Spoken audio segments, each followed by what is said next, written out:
Durante el siglo XIX, las potencias Inglaterra y Francia van escalando en su hegemonía. Continuaban manteniendo su expansión territorial y se han incluido en el desarrollo de la Revolución Industrial. Por el contrario, España sufre la independencia de sus colonias en América, se presentan dos insurrecciones en 1898, una en Filipinas y otra en Cuba, que confronta a la ahora España debilitada con los Estados Unidos. Al finalizar el siglo XIX e iniciar el XX, España termina por perder Cuba, las Filipinas, Guam y Puerto Rico. Durante el periodo posterior a la Primera Guerra Mundial, España vive una agudización de los problemas sociales, tal como los separatismos, problemas económicos por continuar dependiendo esencialmente del trabajo agrícola y no desarrollar la industria que requería el nuevo siglo, así como problemas en la ideología al llegar el socialismo, el anarquismo y otras tendencias que dividieron a los actores políticos. Ello provocó que en 1923 el rey Alfonso XIII ponga a la cabeza del gobierno al general José Antonio Primo de Rivera, llevando con ello una militarización a España. Ante las diversas fuerzas que ganan y pierden las elecciones, finalmente en 1931 se muestra una mayor fuerza del republicanismo. Ante ello, el rey huye del país y se instaura una república bajo el gobierno de Niceto Alcalá Zamora y de Manuel Azaña en la presidencia del Consejo de Ministros.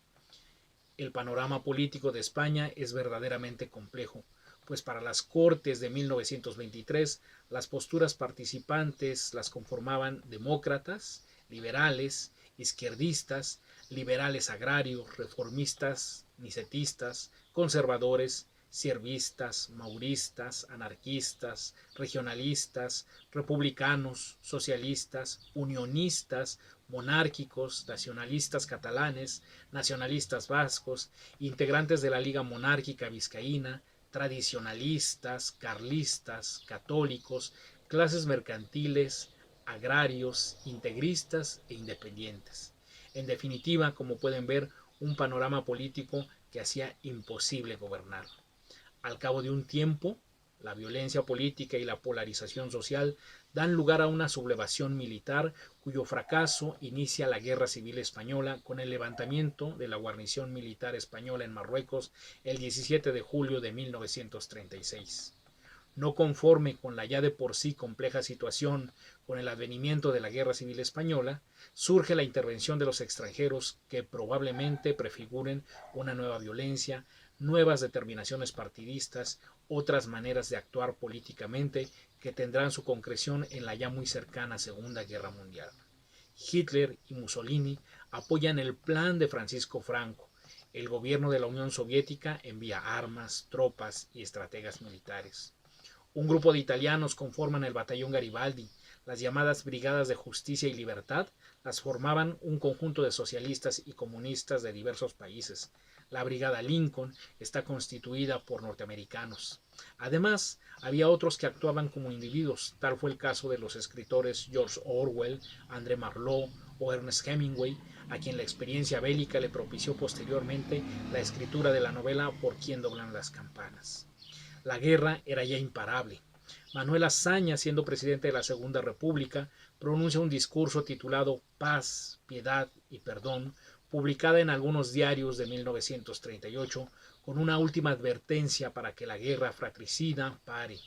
En él, Azaña inicia diciendo: la guerra civil está agotada en sus móviles porque ha dado exactamente todo lo contrario de lo que se podía sacar de ella, y ya a nadie le puede caber duda de que la guerra actual no es una guerra contra el gobierno, ni una guerra contra los gobiernos republicanos, ni siquiera una guerra contra un sistema político, es una guerra contra la nación española entera, incluso contra los propios fascistas en cuanto a españoles, porque será la nación entera quien la sufra en su cuerpo y en su alma. No hay peor sentir en el ámbito artístico que la representación de Picasso en aquel mural donde nos muestra los horrores de la guerra. El 23 de abril de 1937, los aviones Stukas de Hitler bombardearon el pueblo vasco de Guernica sin que hubiera objetivos militares. En esta obra de Picasso es donde surge la estética emblemática del bélico siglo XX. Picasso nos pide que atendamos al sufrimiento y a la muerte a través de símbolos tan ibéricos como el toro y el caballo. el animal sagrado al que aún hoy se ofrenda en la ceremonia de la fiesta brava, y el caballo, transporte evangelizador y de conquista que acompañó la expansión del imperio. Pues bien, esos símbolos españoles se nos muestran despedazados, descoyuntados.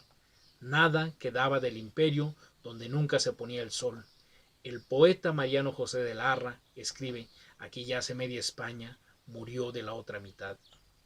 Al parecer, nada ni nadie podía rescatar a España de la inanición intelectual de la que se queda fuera del pensamiento y de la ciencia de Occidente.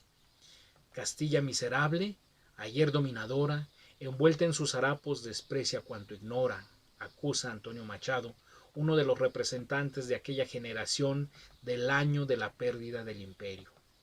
Ramón del Valle Inclán nos presenta a España como un esperpento, como una realidad grotesca, un espejo deforme en su obra Divinas Palabras. Unamuno advierte y se duele del sentimiento trágico de la vida, pues su patria al parecer siempre tiene en mente el pasado para bien y para mal. Pide el rector de la Universidad de Salamanca recurrir al pasado solo para revelar el presente. Por su parte, José Ortega y Gasset promueve la unión para crear una nación moderna, pues por el momento es solo un país invertebrado. Con el término de la Guerra Mundial, España solo logra percibir que el resto del mundo está tan corrompido, tan desilusionado como ella misma. Tal vez en ello se encuentre la deformación de un reloj derritiéndose, tal como el espíritu hispano. ¿Es que hay tanto escándalo en esa España como en aquel ojo cortado por una navaja? La voz de García Lorca fue apagada en la plenitud de su obra por el fascismo. Ya en la huida del franquismo, el moribundo Antonio Machado decía: españolito que vienes, al mundo te guarde Dios, una de las dos Españas ha de helarte el corazón.